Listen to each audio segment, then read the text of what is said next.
Hello everyone, welcome back to my channel. I hope आप सभी बहुत अच्छे होंगे। तो चलिए बिना टाइम वेस्ट किए बढ़ते हैं आज के टॉपिक की तरफ। आज हम लोग रिएक्शन देखने वाले हैं मेटल्स के साथ में। आज हम जो रिएक्शन देख रहे हैं वो हम देख रहे हैं मैग्नीशियम के साथ, विथ मैग्नीशियम।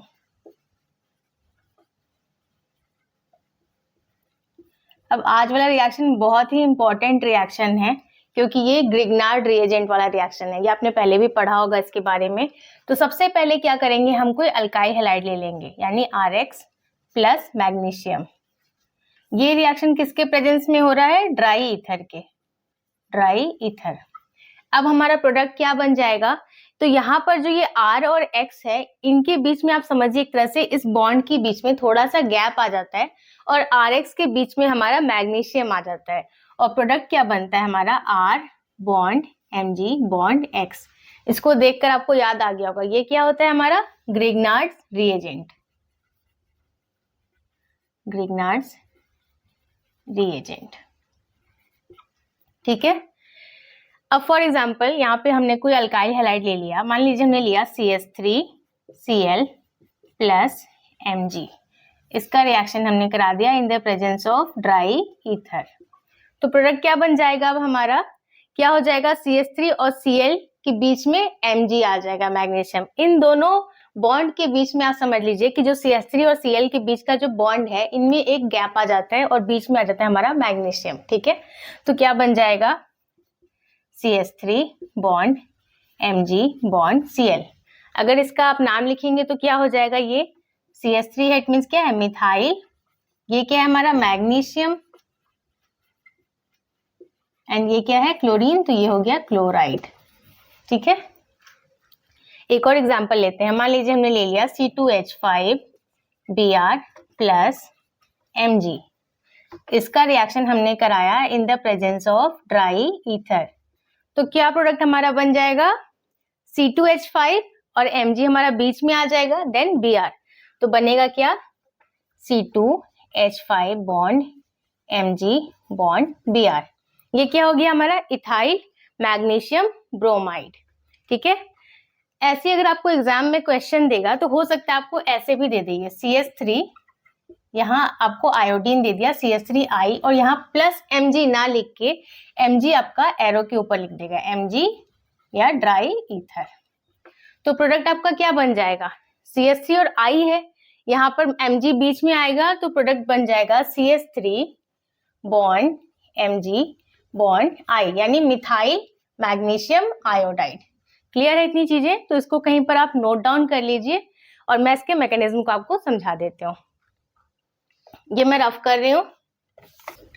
अब हम इसके मैकेनिज्म को समझते हैं। तो यहाँ पर सबसे पहले आएगा आपका मैकेनिज्म में मैग्नीशियम। ठीक है। तो यहाँ पर मैग्नीशियम आया और क्या हुआ? इसका एक इलेक्ट्रॉन इसने लूज कर दिया। ठीक है। मैग्नीशियम ने यहाँ पर अपना एक इलेक्ट्रॉन लूज करा तो क्या हो जाएगा? एक इलेक्ट्रॉन इसने लूज किया है तो मैग्नीशियम पे यहाँ पर क्या आएगा? Plus charge. और एक ये डॉट से हमने इलेक्ट्रॉन को रिप्रेजेंट किया। अब ये क्या चीज है? मैग्नीशियम जो है, इसके आउटर शेल में कितने इलेक्ट्रॉन्स होते हैं? 2 होते हैं, क्योंकि इसका एटॉमिक नंबर कितना होता है? 12। तो आप अगर इसके लिए इलेक्ट्रॉनिक कॉन्फ़िगरेशन लिखेंगे तो क्या हो जाएगा? 2, 8 एंड 2, यही होगा ना। 12 के लिए अगर आप लिखेंगे तो क्या हो जाएगा? 2, 8 एंड 2। तो आउटर शेल में इसके 2 इलेक्ट्रॉन है, तो उसमें से इसने एक इलेक्ट्रॉन लूज कर दिया है। जब उसने एक इलेक्ट्रॉन लूज कर दिया, ठीक है, तो इस पर आया एक प्लस चार्ज, क्योंकि एक लूज किया इसलिए एक प्लस चार्ज आया, और एक इलेक्ट्रॉन अभी भी इसके पास है आउटर शेल में, तो उसको हमने रिप्रेजेंट किया इस डॉट से। ठीक है, क्लियर है। नेक्स्ट क्या हो जाएगा? अब आ जाएगा हमारा RX, R बॉन्ड X। अब X जो है आपका हेलोजन, ये आपको पता है क्या होता है? इलेक्ट्रोनेगेटिव। तो ये हमेशा चाहेगा इलेक्ट्रॉन लेना, तो इसने इस R वाले कार्बन से इलेक्ट्रॉन लिया। ठीक है। तो यहाँ पर क्या हो जाएगा? इसने इलेक्ट्रॉन लिया तो आ गया X माइनस। ठीक है। अब जैसे ही इसने इलेक्ट्रॉन लिया इससे, तो इस पर आ गया प्लस चार्ज। समझ आ रही है बात? इस वाले R से इसने लिया है इलेक्ट्रॉन, ठीक है, तो इस पर आया प्लस चार्ज। अब इस पर जो प्लस चार्ज आया है उसको हटाने के लिए ये वाला इलेक्ट्रॉन जो है E माइनस, ये आएगा और ये यहाँ से इस प्लस चार्ज को हटा देगा, क्योंकि इस पर ये माइनस चार्ज है, यहाँ से इसने प्लस माइनस कैंसिल हो गया आपका। तो अब यहाँ पर आ गया R डॉट। क्लियर है कैसे आया? इस वाले अल्काइल ग्रुप ने, इसके कार्बन ने दिया था इलेक्ट्रॉन, तो इलेक्ट्रॉन दिया तो इस पर आया प्लस चार्ज, उस प्लस चार्ज को कैंसिल करने के लिए ये वाला इलेक्ट्रॉन आया, अब ये प्लस माइनस मिलके कैंसिल हो गया, तो ये आ गया आर डॉट। क्लियर है? अब नेक्स्ट स्टेप में क्या हो जाएगा, यहाँ पहले मैग्नीशियम आया, देन हमारा आर एक्स आया, ठीक है। अब क्या हो जाएगा, अब हो जाएगा आर डॉट प्लस ये वाला आ जाएगा आपका मैग्नीशियम प्लस क्या, यहाँ पर ये प्लस के बाद ये डॉट है, प्लस एक्स माइनस, ठीक है। अब फाइनली हमारा रिएक्शन ये जब हो रहा है तो अब प्रोडक्ट क्या बन जाएगा, R then bond Mg bond X। Clear है? ये रिएक्शन किसके प्रेजेंस में हो रहा है, आपका ड्राई ईथर, ठीक है। तो यहाँ पर बना हमारा bond R bond Mg bond X। अब ये जो बॉन्ड बन रहा है आपका R बॉन्ड Mg, ठीक है, ये बॉन्ड आपको देखने से लग रहा होगा कि कोवलेंट बॉन्ड बन रहा है, ठीक है, क्योंकि यहाँ पर क्या हो रहा है, इलेक्ट्रॉन की शेयरिंग हो रही, बट ये वाला बॉन्ड आपका 100% कोवलेंट बॉन्ड नहीं है। क्यों नहीं है? क्योंकि जो आपका R है ये क्या है, अल्काइल, ये है आपका नॉन मेटल, ठीक है, ये है आपका नॉन मेटल और आपका मैग्नीशियम है मेटल। तो मेटल एंड नॉन मेटल के बीच में आयनिक बॉन्ड बनता है, ये आपको पता होगा। तो आयनिक बॉन्ड बनना चाहिए था, बट यहाँ पर इलेक्ट्रॉन की शेयरिंग भी हो रही, इसलिए यहाँ पर कोवलेंट बॉन्ड भी बन रहा। तो इसलिए ये जो बॉन्ड बना है आपका, ना ही ये कंप्लीटली आयनिक बॉन्ड है, ना ही ये कंप्लीटली कोवलेंट बॉन्ड है। ये कैसा बॉन्ड बन रहा, ये बन रहा 50% कोवलेंट, ठीक है, कोवलेंट बॉन्ड, एंड 50% ये आपका बन रहा है आयनिक बॉन्ड। वहीं अगर Mg और X के बीच के बॉन्ड की मैं बात करूं तो मैग्नीशियम आपका क्या है, मेटल है, ठीक है, और ये X आपका हैलोजन है, नॉन मेटल। तो मेटल और नॉन मेटल के बीच में हमेशा आयनिक बॉन्ड बनता है, तो ये वाला बॉन्ड हमारा है आयनिक बॉन्ड। अब यहाँ पर आप देखिए, यहाँ पर जो इसके बीच में जो इंटरमीडिएट है, जो मैकेनिज्म फॉलो हुआ है, तो इंटरमीडिएट कौन सा है यहाँ पर, फ्री रेडिकल, ठीक है, फ्री रेडिकल। फ्री रेडिकल जो मैकेनिज्म होता है, इसके अंदर कौन सा हाइब्रिडाइजेशन आता है, sp2 हाइब्रिडाइजेशन होता है इसके अंदर, ठीक है, sp2 हाइब्रिडाइजेशन। sp2 हाइब्रिडाइजेशन का स्ट्रक्चर कैसा होता है, ट्रायंगुलर प्लेनर। तो इस चीज को आप कहीं पर नोट डाउन कर लीजिएगा, मतलब ये कैसा है, ट्रायंगुलर प्लेनर, ठीक है। इसको थोड़ा सा मैं रफ कर रही हूँ, इसको मैं एक्सप्लेन कर देती हूँ आपको, इसको कहीं पर आप नोट डाउन कर लीजिए। ट्रायंगुलर प्लेनर है, इसका मतलब क्या है कि इसका जो स्ट्रक्चर होगा कुछ इस टाइप का होगा आपका, ठीक है, ये है हमारा ट्रायंगुलर प्लेनर। मतलब यहाँ पर जो आपका MgX आएगा वो कहाँ से अटैच हो सकता है, या तो ये यहाँ से ऊपर से अटैच हो सकता है या फिर नीचे से। अगर दोनों साइड से होता है तो हम क्या बोलते हैं, अगर सेम साइड से अटैच होता है, जब ऊपर से हो रहा था तो हम बोलते हैं रिटेंशन, अगर अपोजिट डायरेक्शन से हो रहा होता है तो क्या बोलते हैं हम उसको, इन्वर्जन। तो मतलब यहाँ पर दोनों पॉसिबिलिटीज हैं, ठीक है, इन्वर्जन का भी प्रोडक्ट बन सकता है और रिटेंशन का भी। किस केस में बनेगा उसको समझ लेते हैं थोड़ा सा। अब इसको मैं रफ कर रही हूँ, मैं इसको एक्सप्लेन कर देती हूँ आपको, कहीं पे नोट डाउन कर लीजिए इसको।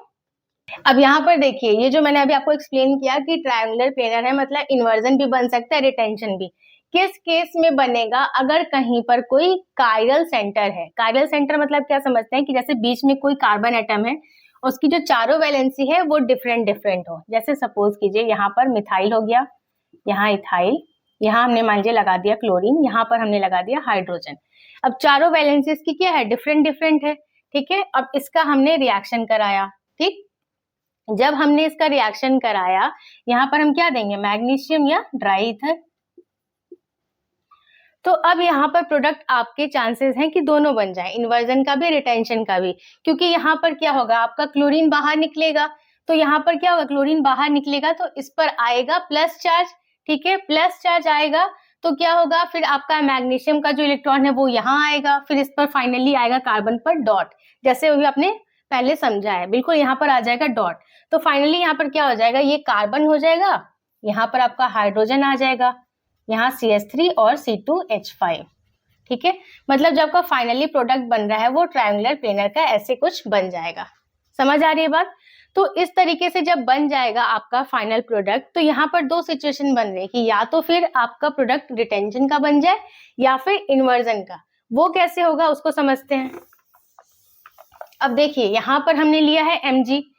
अब सबसे पहले यहाँ पर क्या हो रहा कि यहाँ से जब ये आपका क्लोरीन निकल रहा है, मान लीजिए अगर यहाँ से क्लोरीन हमारा निकला और इसी साइड आकर के आपका मैग्नीशियम जो है अटैच हो जाए, MgCl, ठीक है, मैग्नीशियम क्लोराइड इसी साइड अगर अटैच हो गया फिर तो आपका प्रोडक्ट बन जाएगा रिटेंशन का। जहां से क्लोरीन निकला था उसी साइड आकर हमारा MgCl अटैच हो रहा है, तो यहाँ पर प्रोडक्ट बन जाएगा हमारा रिटेंशन का। कैसे बनेगा, मान लीजिए यहाँ पे CH3 था, ये यहीं पर रहेगा, C2H5 भी यहीं रहेगा, हाइड्रोजन भी आपका यहीं है, यहाँ से क्लोरीन निकला था, ठीक है, यहीं पर आकर आपका MgCl अटैच हो गया, ठीक। तो ये प्रोडक्ट हमारा किसका बन गया, रिटेंशन का। प्लस एक और प्रोडक्ट हमारा बन जाएगा, क्या बन जाएगा, जहां से क्लोरीन निकला है इसके ऑपोजिट डायरेक्शन में आकर के हमारा MgCl अटैच हो जाए। मतलब यहां से निकला है तो इसका ऑपोजिट क्या होगा, ये वाला, तो यहां पर आकर आपका अटैच हो जाए CH3 C2H5, यहां पर आकर आपका अटैच हुआ MgCl और ये जो हाइड्रोजन था वो इस साइड आ गया। क्लियर है ये चीज। यहाँ पर क्लोरीन निकला था, इसका ऑपोजिट डायरेक्शन ये वाला, यानी यहाँ आकर MgCl आपका अटैच हो गया और हाइड्रोजन यहाँ पर आपका आ गया। तो ये प्रोडक्ट हमारा किसका बन गया, इन्वर्जन का, ठीक है। तो जब रिटेंशन का भी प्रोडक्ट बन रहा है, इन्वर्जन का भी प्रोडक्ट बन रहा, तो इन दोनों को मिलाकर हम क्या बोलते हैं कि यहाँ पर क्या बन रहा है, रेसमिक मिक्सचर, रेसमाइजेशन हो रहा है यहाँ पर, है ना। तो इसको कहीं पर नोट डाउन कर लीजिए, जब रिटेंशन भी बन रहा हो प्लस इन्वर्जन भी बन रहा हो तो हमारा जो प्रोडक्ट बनता है वो क्या बनता है, रेसमिक मिक्सचर, ठीक है। मतलब ये ऑप्टिकली एक्टिव भी होगा, ठीक है, एक बार इसका रोटेशन कैसा होगा, डेक्स्ट्रो रोटेटरी, एक बार लीवो रोटेटरी, ठीक है। तो इट मीन्स यहाँ पर बनेगा रेसमिक मिक्सचर। क्लियर है ये चीज, इसको कहीं पर नोट डाउन कर लीजिए। अब यहाँ पर हमने जो ड्राई ईथर यूज किया है इस पूरे रिएक्शन में, उसको थोड़ा समझते हैं कि उसका क्या काम है। अभी हमने मैकेनिज्म पढ़ा था, उसमें हमने लिया था ना ड्राई ईथर, इसका क्या काम था, इसका काम रहता है कि जो आपका ग्रिग्नार्ड रिएजेंट है उसको ये सॉल्वेट कर ले, ठीक है, उसको स्टेबल बनाने के लिए यूज करते हैं। कैसे करते हैं, जो आपका MgX रहता है ना ग्रिग्नार्ड रिएजेंट, ठीक है, R बॉन्ड MgX, ठीक है, और आपका ड्राई ईथर क्या हो गया, R bond O bond R, इसके पास लोन पेयर है, ठीक है। तो ये क्या करेगा, ये लोन पेयर यहाँ मैग्नीशियम को दे देगा, ठीक है, कोऑर्डिनेट करके देगा, ठीक है, कोऑर्डिनेट बॉन्ड बनाएगा जिससे ये क्या होगा, स्टेबल हो जाएगा। स्टेबल हो जाएगा तो ये जो रिएक्शन अभी अपने मैकेनिज्म में पढ़ा था, ये वाला आपने जो पढ़ा था अभी, ये RX लिया था हमने प्लस मैग्नीशियम, इसका जो हमने रिएक्शन कराया था ड्राई ईथर, ठीक है, बना था क्या, R बॉन्ड MgX। तो ये जो रिएक्शन होता है, ये रिएक्शन आपका होता है रिवर्सिबल, मतलब ये ऐसे होता है, ठीक है। तो इस रिएक्शन को फॉरवर्ड डायरेक्शन में शिफ्ट करने के लिए क्या होता है, इसको स्टेबल बनाना होता है। स्टेबल बनाने का काम है ड्राई ईथर का, ड्राई ईथर इसको स्टेबल बनाता है जिससे ये रिएक्शन आपका फॉरवर्ड डायरेक्शन में बढ़ पाता है, या आप कह सकते हैं जो आपका रिएक्शन होता है वो फॉरवर्ड की तरफ शिफ्ट हो जाता है, ठीक है। रिएक्शन शिफ्ट्स फॉरवर्ड, तो ये काम होता है आपके ड्राई ईथर का, उसकी वजह से इसको सॉल्वेट करता है, इसको रिएक्शन को फॉरवर्ड की तरफ शिफ्ट करता है। तो ये आपका पूरा हो गया होल मैकेनिज्म ग्रिग्नार्ड रिएजेंट का। इसके रिएक्शंस कैसे होते हैं, मैकेनिज्म इसमें क्या फॉलो हो रहा है, ये चीज आपने आज समझ लिया है। नेक्स्ट वीडियो में हम इससे रिलेटेड क्वेश्चंस देखेंगे। So that's all for today. I hope आज का वीडियो आपको यूजफुल लगा होगा। इस वीडियो से रिलेटेड कोई सा भी डाउट आ रहा है आपके मन में तो आप मुझे कमेंट सेक्शन में पूछ सकते हैं। वीडियो पसंद आया तो इसे लाइक कर दीजिए और अगर चैनल को अभी तक सब्सक्राइब नहीं किया है तो प्लीज सब्सक्राइब कीजिए। मैं मिलती हूँ आपसे नेक्स्ट वीडियो में, तब तक के लिए take care and bye bye.